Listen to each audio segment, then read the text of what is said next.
Hello guys, Dan here, and in today's video it's going to be a little bit different. I'm basically starting a little booklet which will be to do with sort of the writing stages, and similar to the actual series that I've got on my channel, putting that into writing form and then offering it online. That's the plan. I want to try and get it done as quickly as possible, so I thought maybe if I document a little bit of it and maybe switch the camera on, it might force me to just chonk down and get it done, but we'll see.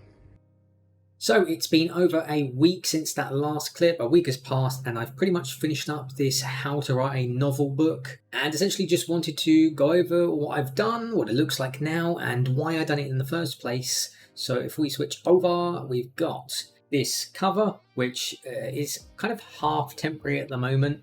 I've spoken to my other half and she might be doing something a little bit more fancy because I just kind of botched this up in Photoshop. So whether it stays the same, remains to be seen. And I think if I just quickly go to, here we go, that gets rid of some of the lines.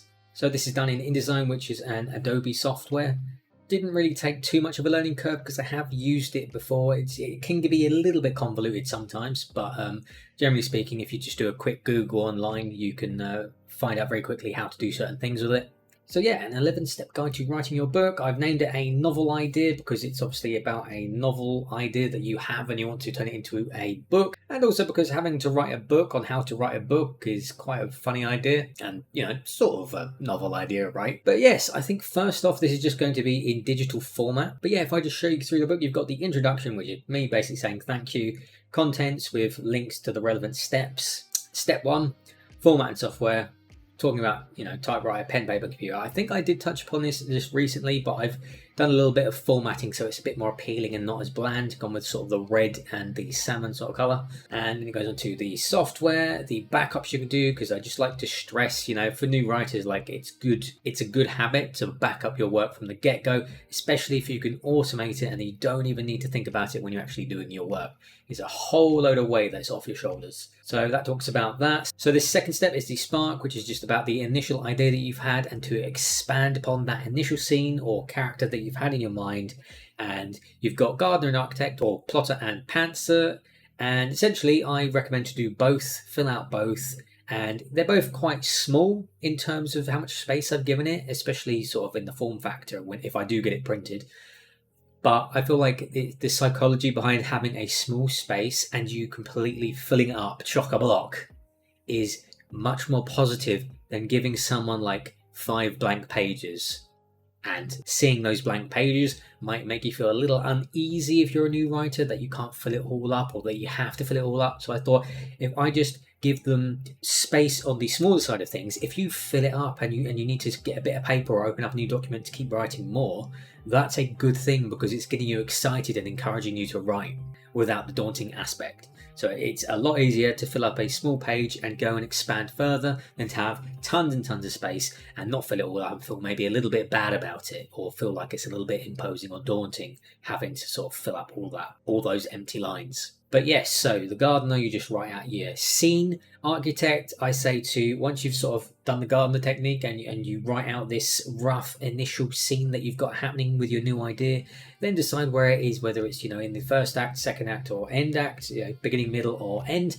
And once you fit it in there, you can then work out what's going to be happening after it and also before, which brings us on to step 3, which is about the chapters, where I basically say, right, you've got your spark scene, try and drop it wherever you think it is between chapters 1 to 12. Obviously, your book might have more or less chapters than that, but as a rough idea, dropping it in and then trying to work out in just a sentence what might be happening in each chapter and working backwards and also forwards depending on where your spark scene is can be quite helpful in just getting the loose, rough structure of your book. And also I give a example which I put in like rough font, which I think is readable. I wanted to have it as if I've written it on it, but I don't know whether that really translates into being readable, so I'll have to definitely get some feedback on that. And obviously a note on chapters saying, I know some people have word counts for their chapters, but for me, imposing that word count onto new writers isn't good. Just write the chapters for as long as they're going to be. Don't worry about the word count.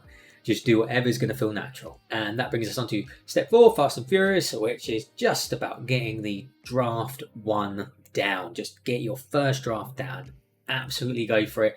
I've put a screenshot of how I very roughly lay mine out, sort of have the chapter title and then a couple of sentences underneath of what's going to happen, and obviously have the heading layouts on the left hand side. I was going to explain what I do in Word. I did use Scrivener before this, but now I'm sort of gravitating towards Word just because I seem to get on well with it once you've tweaked the heading styles, that is. But yeah, I thought maybe an image would probably help with that, because Word's going to be one of the most common that people are going to use, and it's not that far off from like Google Docs either. And alongside this, I just put down some key things about what to think about, what to remember, how I do my first draft, and just some keynotes to try and help people and nudge them along as they're doing their first draft. The next bit would be your first edit. So I was trying to think a little bit more fun, like, because it's quite obviously writing heavy, which I guess naturally it would be when you're writing a book. So for your first edit, I basically just say, I start with the structural stuff first, the big stuff, and you work your way down to the little tiny details. And I guess I just opted for like getting some keywords in, explaining what these keywords are and to look out for them when you're doing your edit. And then I just decided to put it in a crossword, because why not? So all the bold words on the page are in the crossword for you to highlight and fill out if you so choose. So yeah, of course some people might not do that, but I just thought, it might make it a little bit more interactive. And perhaps when you're doing one, once you've completed it, you could obviously, if you've done your structural edits, or you think you have, you can go and find structural edits on the crossword and tick it off. That brings us on to finding feedback, which basically just talks about finding beta readers, whether it's friends, families, finding writing groups like AuthorTube, or finding a professional beta reader to sort of work through and give you some feedback on your manuscript, alongside some example questions as well, just to make sure you get the most out of your beta reader feedback. And step 7 is considering a professional. Now, that's not to say that other people that aren't part of these groups aren't professional, but like generally speaking, each country has like a society of editors and proofreaders. In the UK, it's CIEP, and that's like the top bar. And to be a member, you've got to have like years of experience within the writing industry or editing industry, and you have to prove that with the amount of hours and your clients and your work and your qualifications and courses that you've done.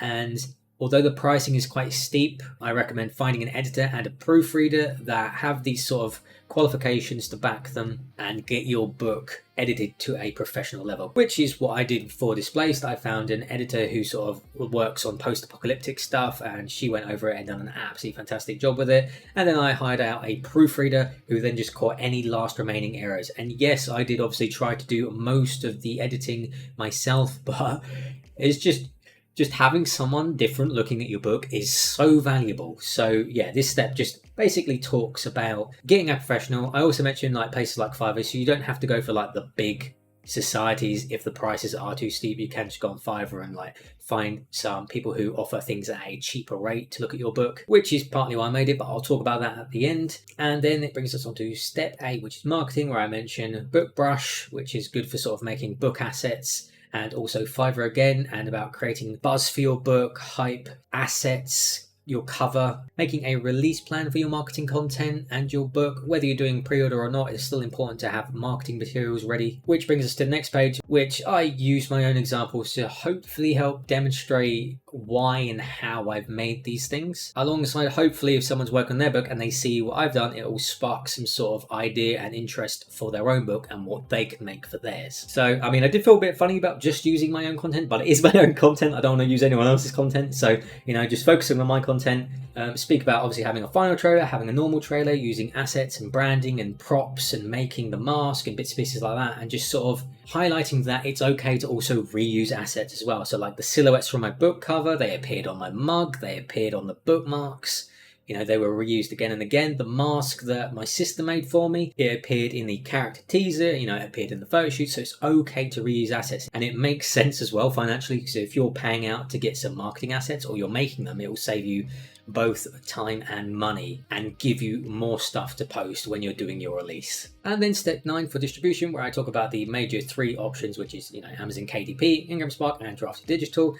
And I borrowed the chart from the video that I had, where I just talk about sort of the options and what I would recommend, which simply put, if you don't want a pre-order period for your physical book, Amazon is just the way to go. And along with the mention of formatting, which again, I mentioned that you can do on Fiverr. And I know there is other places, but Fiverr is like the one-stop shop that you can go to where you can have just a vast amount of freelancers, and I feel like it's one of the most popular places. I have used some other freelance websites, but I haven't really got on as well with them. I think People Per Hour and maybe Upwork, but they didn't really work as well. And then step 10 is preparing for release, which talks about how to write a blurb along with ARC readers, and also services that offer ARC readers as well, or reviews, which includes like Hidden Gems, Book Sirens, Readsy Discovery, and Fiverr. And I talk a little bit about my successes with them and also what I didn't get on well with. And step 11 is essentially just release date, where I just talk about the the buzz and the excitement and the little bit of stress that comes with it usually, along with sort of finishing up your giveaways, maybe starting a new one, keep people talking about it, get people to post photos with the book, maybe get that enrolled into competitions and stuff. And of course, to send reminders out to people that perhaps received the book in advance and just sort of give them a little push to put up their review. And that, social media is an ongoing process, and that, yes, I myself am terrible at it. But yeah, and then on the last page is just some final thoughts and also some mentions of like Grammarly and Pro Writing Aid, which they can be a little bit pricey. But with that, I paid for Grammarly and Pro Writing Aid for 1 month each. Once I got to a point with my book where I was like, this is like as good as I can get it. Let's buy a subscription of both. Absolutely go through and blitz all the complaints that it has, and then that'll be the most polished I can get it to, and it's ready to pass on to the editor, and they won't have to waste time with hopefully some of the bits that I've caught with these automated things, and I guess essentially save me a bit of money as well. But yeah, between the two, I would definitely recommend Pro Writing Aid over Grammarly. I definitely preferred that. I got much more use out of that, and of course I've got my socials there, which is debatable whether I should include them, seeing as I don't really do much with them besides YouTube. But yeah, that's the overview really of the 11-step guide to writing a book. I actually got on surprisingly quickly with it. I'm very pleased with how it's gotten on. I didn't really expect to sort of almost, and it's pretty much there. I mean, if I'm going to do paperback or hardback copy of this, it's going to need a little bit of work for print with a few added pages here and there. But yeah, as an ebook, I'm very happy with it, how it's come along so quickly. I think I probably do need to go over and proofread it a bit more. There are definitely some spaces that I'm not particularly happy about, but overall I'm chuffed with just how quickly I've gotten on, because I'm just a one. Well, I mean, this still proves that I'm a one project type of person, because I have not touched my book 2 in the Dark Array series since starting this. I've just not looked at my second book at all, and I've just completely gone in for sort of getting this done with. But now it's done with, I can list this on Fiverr, because I've got some writing services that I offer on Fiverr. But of course, with writing services that take a lot of time,